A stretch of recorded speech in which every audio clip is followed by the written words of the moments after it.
Well, hello everyone, and welcome back to Kiki's Kitchen. It has been a solid week, actually, maybe even a little bit longer, and I have missed y'all. I've mostly missed cooking, but I have been so incredibly grateful that, first off, my husband and I didn't have it terribly bad. He had it worse than I did, but I'm so glad that it's done and behind us. Getting stronger every day. It does zap your energy, I will say that, but I am so grateful that I had my freezer full, because honestly, I haven't been up to cooking anything, and we have eaten well. Sadly, I did not lose my appetite anyway. So because we've been eating from the freezer, it's time to replenish my freezer because we've hit it hard this week. So I am doing today, and I've done a rolled meatloaf for you, and I've done meatballs for you. I've done my whole 5 pounds of meat, turn it into something great. Well, that's what we're doing today. So I do have 5 pounds of meat, and what I have is hot sausage, sweet sausage, Italian sausage, hot sausage and sweet sausage.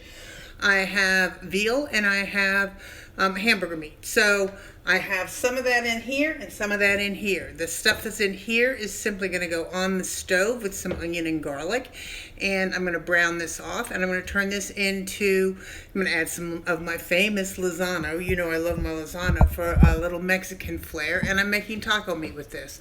I will make taco meat, put it in a container, and put it in the fridge.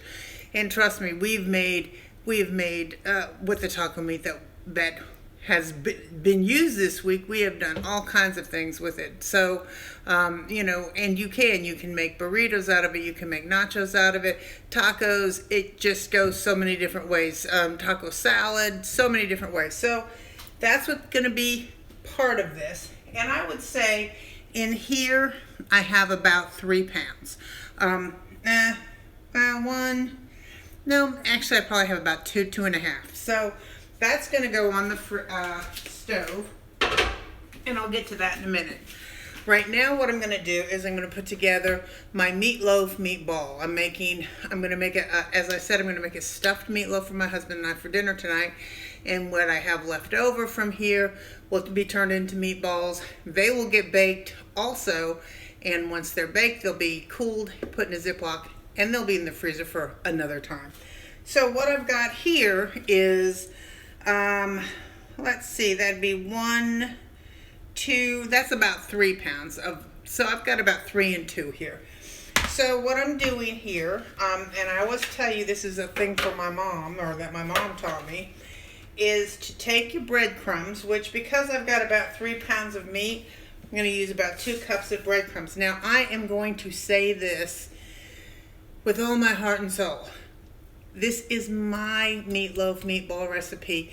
There are a jillion out there. Please don't send me little things that tell me that it's wrong, or that because I'm not Italian I can't make a meatball. This is what I like. And you don't have to make it this way. So what I'm going to tell you is I'm going to show you the method of how to, once again, roll a meatloaf.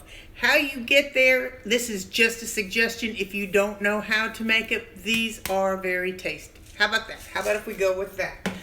So what my mom always told me to do was to take your breadcrumbs, and this is actually panko, and that, actually I like that better, and these are seasoned panko breadcrumbs. So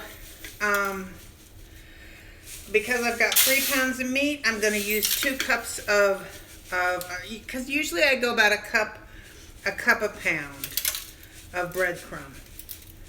So there's that. So and I'm putting them in a separate container, because my mama always told me to soak your eggs and your breadcrumb, or eggs and milk. Let me say it again. Your breadcrumbs in your eggs and milk. So I have my eggs here, and again, it's probably about, well, I usually use about an egg a pound. So I've got 3 pounds. I'm going to use 3 eggs. And I'm going to put them, and this is a this isn't a 2 cup. I thought I had got my 4 cup. That'll work. For the moment, it'll work. So I'm going to put them in here, because you know I never crack things directly into the pan that I'm using, just in case. The eggs should not be great. Or if I use a shell, it's easier to pick it out. Okay, let me just rinse off my hands real quick.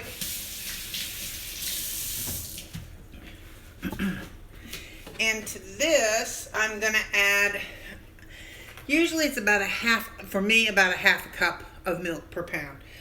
So let's start, so that's about a cup and a half. That looks good to me.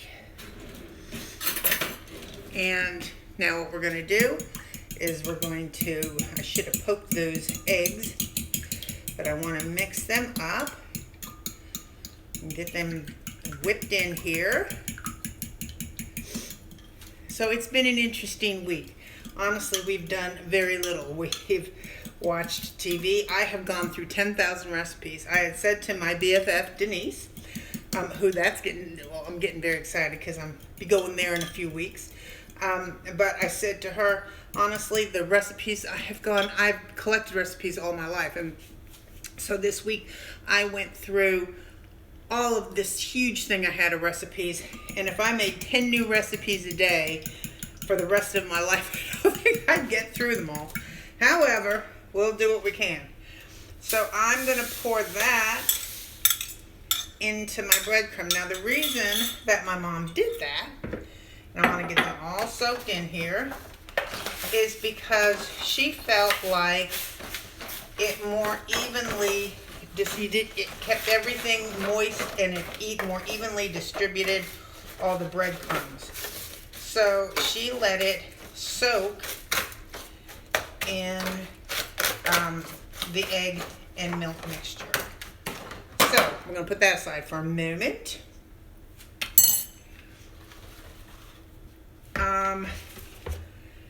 I have here onions chopped small, as you can see. So I'm going to put that in there. Let me get my salt and pepper. I have fresh oregano. Now, if there's anything here you don't like, just don't use it. That's just as simple as it gets. There is no right or wrong. There's only what you like and what you don't like. Simple. So I've been my little fresh oregano from my plant outside. One of the beauties of summer, right? You get to have some fresh herbs. So I'm gonna just take that and pull it backwards and strip it. This, it doesn't have a real woody stem to it. So it's not terrible if you get some of that stem in there. And I'm going to roughly run a knife through it just to get it a little bit broken down. It is powerful to some. It's kind of like, some people think cilantro, which I think cilantro is more powerful than oregano, but nonetheless, nobody likes to get a mouthful of anything, right? There we go. And in that's gonna go. I'm not gonna salt and pepper it until, well, I will put some pepper in here. Salt, though, because I'm gonna put Parmesan cheese in here, and Parmesan cheese is notoriously, pepper is what I'm putting in here. Parmesan cheese is notoriously salty, so I'm not gonna put any salt in here just yet. Okay, so the best and only way, well, let me put some parm. And if you like this parm, which actually I get at Aldi's, I know is not grated fresh parm. I get that. But I like it in here because it breaks down well in the meatballs. So you use what you like. So I'm going to take my hand, which is the only way I know how to do this, and start mushing all of these different meats together. I like the combination of meat. The last time I made these, I had ground chicken, and oh my goodness gracious, did I hear from y'all, you don't use chicken in a meatball. Well, I do. You don't have to. Ground chicken is an underappreciated meat. It is moist and delicious and adds flavor. So if you've never tried it, give it a try. If you've never tried it, don't knock it. You don't know what you're missing.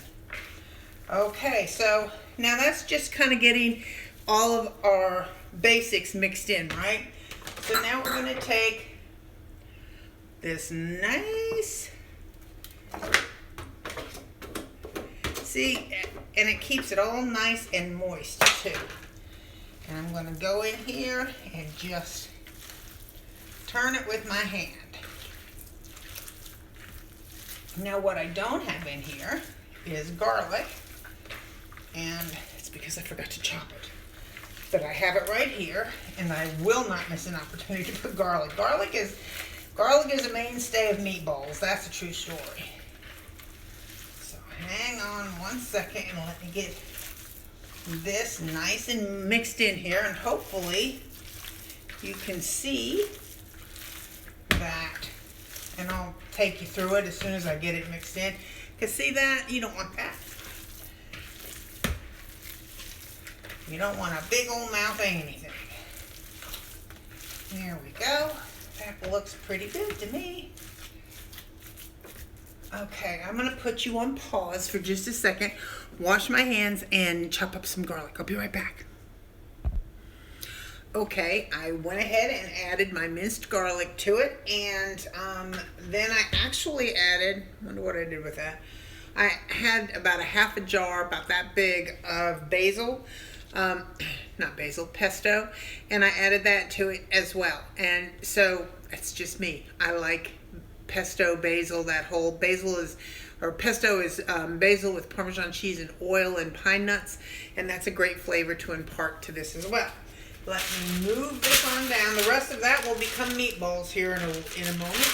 But for now, let's get this down here. See if I can't get you in a better spot. Hang on a second. Bear with me. There we go. So you can see a little bit better. Okay. So this is about half of my mixture. So what I want to do with this is I want to get this flattened out as much as I can because I want to roll it. I'm going to roll it like jelly roll style, right? Pinwheel style. And so I want to flatten this out, which I'm just doing with my hand. And because I'm going, and I'm just making this for my husband and I, so this is a plenty big enough meatloaf, I assure you. I'm going to stuff it with Italian stuff, and then we're going to top it with a little spaghetti sauce, and put it in the oven and bake it for I'm going to tell you an hour, and then after an hour I'll pull it out and I'll put some fresh parm on the top of it, and then I'll let it go another 10 minutes or so to get that all nice and melty and ooey and gooey. Okay, so this to me is the easiest way to do this. I had another piece if I wanted to put that down, but actually this worked well, so of course I haven't got it rolled yet, right? And I'm going to roll this lengthwise. So what I'm doing is I'm taking my thumb and I'm kind of creating an edge to it. I want to make sure that I don't have it real thick in the middle. And you can feel this. I know you probably can't see it all good, but you can feel it when you're doing it. I'm going to leave the edges a little longer so I can tuck them in so I don't lose my stuffing. That looks pretty good to me. Now, a lot of people will also take that and then put a cookie sheet on and press it down. However you can get it to work for you is awesome. You want a flattened piece of meat. That's what I'm doing. gonna wash my hands. Hold on, because I really can't touch the camera right now, so I'll be right back. Hold on. Give me 1 second. I'm coming.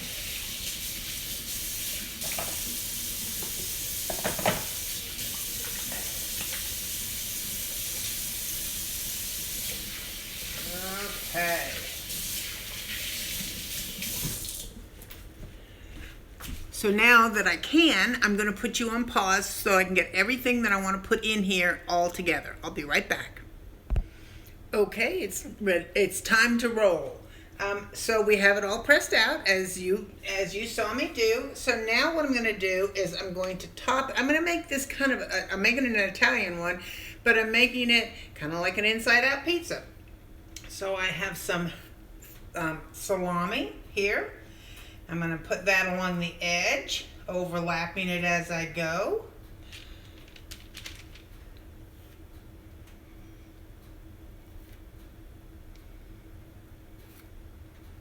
This is just one of those things that, you know, there are endless ways to go with this.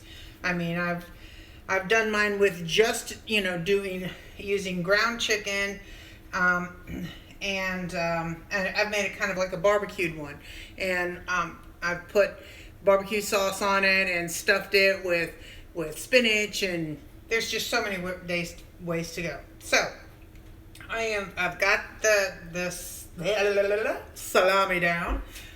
I'm going to take some fresh parsley, and actually I forgot to put that in my meatball mixture over there, so I've got some chopped to put over there as well, and put that down.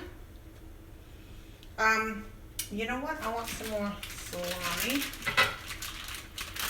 As you can see that there's not a lot of rhyme or reason to how you do it. I'm going to just spread these out just a tad more so it rolls easier. And what I'm also trying to do is kind of create a little bit of a barrier for the cheese, so the cheese doesn't all melt out. So let me grab one of these and move it to down here. There we go. Looks a little bit better, more distributed, I'd say. Okay, so now I've got, actually what I have here are, I'm telling you, see, you can tell I haven't done it for a week, right? So I have my sweet cherry tomatoes, and I'm putting those down. And I'm trying to kind of keep it up in this quadrant up here, because when I roll, it'll stay tucked easier up there. So let's spread them out. Oh my gosh, these cherry tomatoes this year were so good. They have such a sweet taste to them. And I've got some very thinly sliced onion. So you put anything you want in yours. This is just kind of the things that we like. I'll put some of that down here too. Although I must say my husband's truly not hard to please. He's a pretty good little eater. Okay. And I'm going to add, this is some fresh mozzarella cheese that I've diced up. I'm going to put that in here. And I will put that on the top as well when I get closer to, but if I put it on in the beginning, it'll just all melt off into the dish, so I'm not going to do that. Of course, some fresh parm.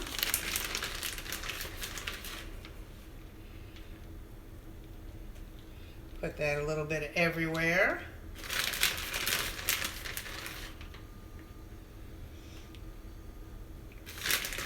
This is going to taste like an inside-out pizza. I do have a little bit of mutts in this bag here. Just a little tiny bit, and we'll just in that bag. I need to go to the store. Seriously, guys, I haven't been out of the house in a week. We went to church today, which was so nice to get out and especially go to church, but gosh almighty, I'm looking forward to sunshine. Okay, So that pretty much, ooh, no, wait, 1 minute. And only because of my love of basil, fresh basil. I love basil, oh my goodness. It is my favorite. I think it probably is my favorite herb of all time. It's so many things you can do with it. And I just love it. So I am ripping some of this up. Took this, I have some containers on my front porch. You know, we live kind of by a lake, and I don't have a fenced yard. Don't want a fenced yard, but we have deer everywhere, and you have to be so careful. I mean, I used to have flowers everywhere in my yard. Not so much anymore because the deer eat everything. Okay, so what I'm going to do is I'm going to actually fold that end up, and I'm going to fold this end up. Then I'm going to take this and lift it and peel that back. I'm going to pull it towards me and continue to lift this. Put my hand there and pull it back. Now what I want to make sure, can you see, is that I'm get everything that I have on the edges tucked inside for that final roll. We'll come back and we'll tighten up these ends, because as you can see that, we want those to be good and tight. And I'm going to take this, go one more time, spinning it around so I can get it closer to me. Hold it up, and I'm putting some pressure on it because I want to seal that bottom piece, and I want these ends. So I'm going to kind of tuck, can you see? Tucking those ends in and down and just working it with my hand to get as good a seal as you can. I'm going to do the same thing in this end. And that is our meatloaf. Now, let me wash my hands again, and I want to get my baking dish and get it in the oven. I'll be right back. Hold on, I gotta wash my hands. Hold on 1 second. I can't turn off the camera with nasty hands. Okay, I'll be right back. Okay, so I have got my pan, my ever-present foil pan. And I will say again, I like foil pans. If you feel that they are a health hazard to you, then don't use them. Everything I have read from the CDC says that they're quite harmless. If you have a sensitivity to that, then just don't use it. But I will continue to use it, I assure you.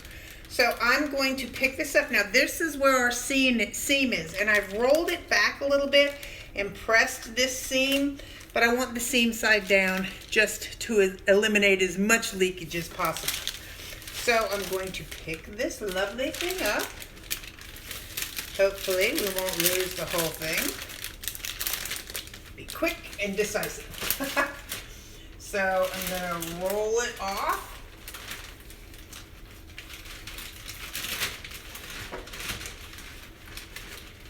See where I've made a few breaks in it, and that's okay. I'm going to just push it back together the best you can. Now y'all, I'm going to try to show you the end product of this, but there again, I tell you this all the time, the reason that you don't see things when they come out of the oven is because I can't leave my phone open. This is going to take over an hour to bake. I'm going to put it in at 375 for about an hour, which means my phone is out of commission for an hour, or I can't make another video, which I do want to make another video. So I'm going to put this in the oven at 375. I will show you a still shot of the finished product when I cut it, and you will see that on my plate, but you will not see the video of it. So give me a break. and and that's the best I can do. I don't have a film camera, or I don't have a big old movie star for film camera. I do want to show you something, only because my husband's not. This little darling thing is awesome because I have no strength in my hands. I probably should have dry hands to start with. And so this little thing, I'm telling you, it will open up any jar, and it makes me so happy. If I can get it on here. Oh, let's go with this middle one. And it really does do the trick. Oh, if I can get it on here. There we go. And it busts the seal, and it really does work great. I just actually posted this thing to my website because my hands are so weak these days. I don't know. I'm using a tomato and garlic spaghetti sauce to top it with. And I will generously put that down the middle.